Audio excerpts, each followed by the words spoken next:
নীলাচলে অবস্থান কালে আমার মহাপ্রভু কুকুরকেও কৃপা করেছিলেন।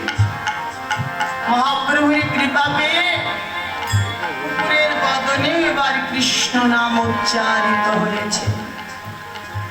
ঝাড়িখণ্ডের পথে যাবার সময় মহাপ্রভু রাজপথ ছেড়ে দিয়ে বন পথে যাবার সময় বনের যত হিংস্র প্রাণী ছিল,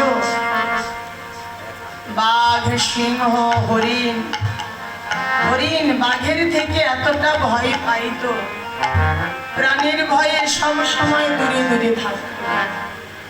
অথচ যখন মহাপ্রভু ওই বনপথ ধরে হরে কৃষ্ণ হরিবল হরিবল বলে হরি নাম সংকীর্তন আনন্দ করতে করতে যাচ্ছিলেন, যাবার সময় বনের হিংস্র প্রাণী বাঘ, সিংহ সমস্ত হিংস্রতা ভুলে মহাপ্রভুর কণ্ঠে কণ্ঠ মিলিয়ে, যাদের কোনো ভাষাই ছিল না, যারা কথা বলতেই পারে না, অথচ তারাও মহাপ্রভুর সঙ্গে হরি বললেন, কৃষ্ণ বলে কেঁদে উঠলেন।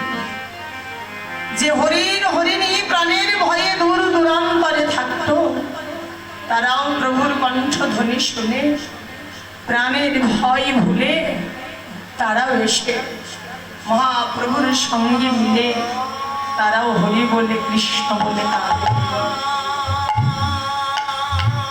আর কোন অবতারে এই কথাকে আমাদের শোনা ছিল বাবা, যে বোবাই কোনোদিন কৃষ্ণ বলতে পেয়েছে, ভাষাহীনের বদলে কোনোদিন কথা প্রকাশ পেয়েছে, ভাষা প্রকাশ পেয়েছে পায়নি, কিন্তু কলিযুগে সেটা সম্ভব হয়েছে, অসাধ্য সাধন হয়েছে। যা হয়নি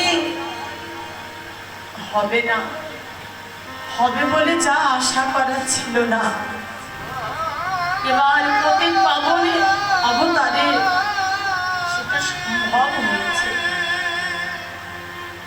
আর মহাপ্রভুর অঙ্গীকার, আমি আর কাউকে বাকি রাখবো না,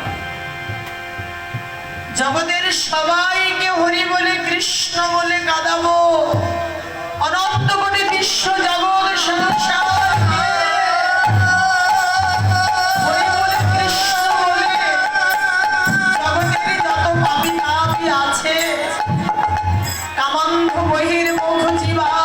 সবাইকে কৃষ্ণ নাম